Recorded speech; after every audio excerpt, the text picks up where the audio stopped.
Assalamualaikum warahmatullahi wabarakatuh. Nama saya Topik Hidat Satria, kelas PTN 01 akan membacakan presentasi saya. Limiting Factor Extra High and Ultra High Voltage Transmission. 1. Corona adalah partial discharge yang terjadi pada permukaan konduktor kabel transmisi saat terjadi tekanan listrik pada sebuah intensitas medan listrik. Permukaan gradien potensial atau konduktor yang melebihi batas kekuatan breakdown di sekeliling media udara pada medan tidak serempak dapat terlihat macam-macam perwujudan secara visual pada area yang ionisasi dan proses eksitasi.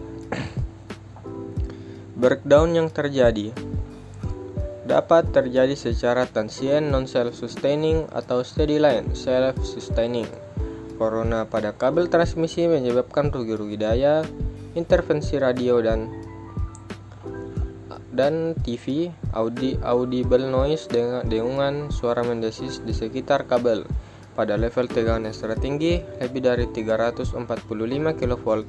Penyebab utama dari audible noise intervensi dari rugi daya adalah konduktor itu sendiri.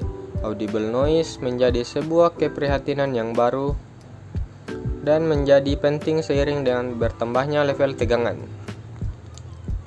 Sifat Corona adalah partial discharge yang bercahaya karena ionisasi berada di sekitar konduktor karena melebihi tekanan listrik. Beberapa tes menunjukkan bahwa udara kering pada tekanan udara suhu normal 25 derajat Celcius dan 76 cm tekanan barometer. Breakdown yang terletak pada 29 kV per cm atau nilai puncak atau maksimum atau 21,1 kV per cm atau nilai RMS atau nilai efektif.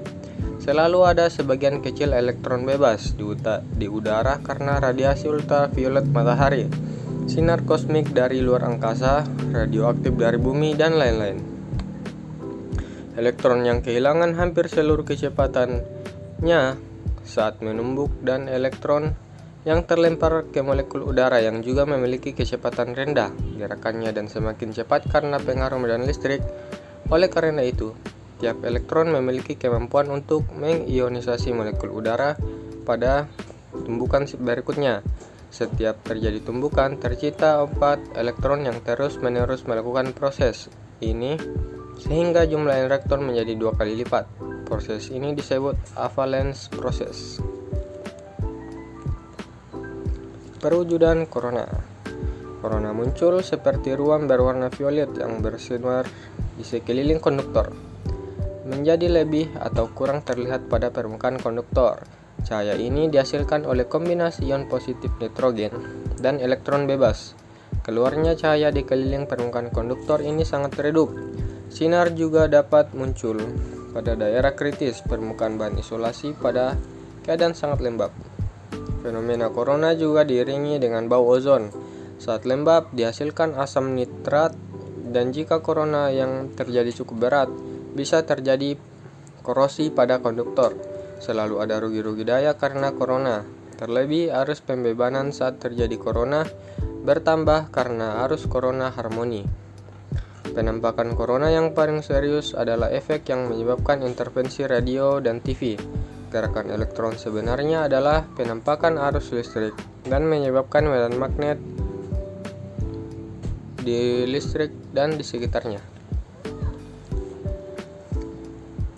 Radio noise atau gangguan elektromagnetik pada saluran listrik udara dapat terjadi karena partial electrical discharge, peluhan parsial seperti corona, atau disebabkan electrical discharge total sepanjang small gaps.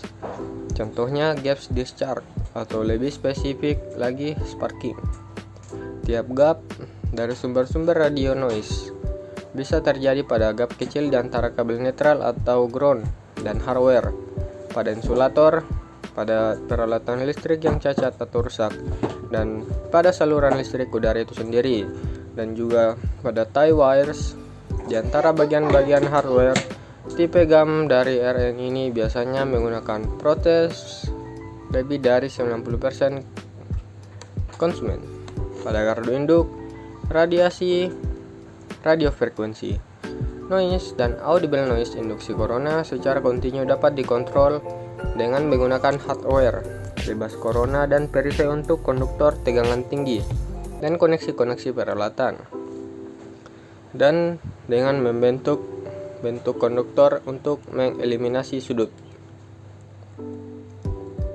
1. Radio interference.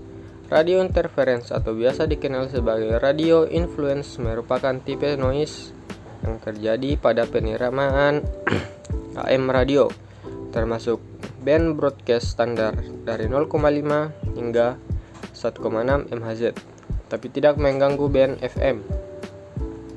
Seperti yang diringkas oleh Chartier, yang menyatakan bahwa energi interference dapat melewati satu secara bersamaan, 2 atau 3 dari beberapa hal transmisi seperti berikut. Interference energi bergerak melalui konduksi via trafo atau dengan perantaraan kawat netral hingga penerimaan sumber atau pengkawatan.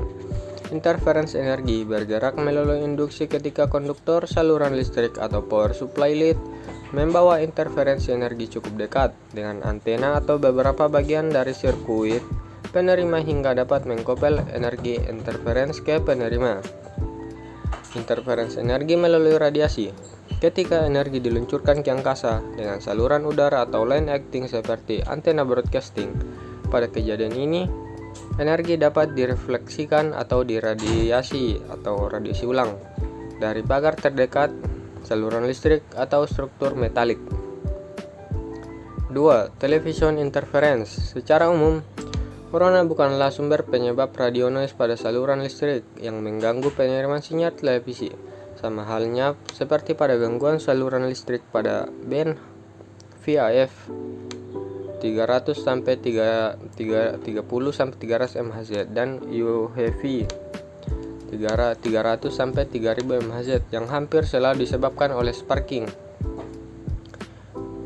TVI dapat dikategorikan sebagai TVI cuaca buruk dan TVI cuaca baik karena spark selalu shorted out satu jam. Sparking dianggap sebagai masalah pada cuaca baik daripada cuaca buruk. Corona titik kecil air pada bagian bawah konduktor biasanya merupakan penyebab TVI pada cuaca buruk. Oleh karena itu, permasalahan ini tidak memerlukan pengalokasian sumber. Audible noise. Audible noise yang dihasilkan corona pada konduktor dalam sistem transmisi telah menjadi faktor desain yang signifikan bila terjadi tegangan pada sistem transmisi dinaikkan. Pada cuaca buruk, audible noise pada saluran transmisi lebih sering terjadi. Pada cuaca normal, konduktor biasanya beroperasi di bawah level inception corona dan sedikit keberadaan sumber corona. Oleh karena itu, emisi dari sebuah rancangan yang baik konduktor UHF yang dibundel pada cuaca baik sangat sedikit. Pada cuaca yang basah, ledakan noise dihasilkan dari tetesan air yang mengenai atau berkumpul pada konduktor menghasilkan discharge atau peluahan corona yang besar. Oleh karena itu, keberadaan audible noise menjadi salah satu masalah yang paling serius dari pembatasan penggunaan UHF. Sekian presentasi saya. Assalamualaikum warahmatullahi wabarakatuh.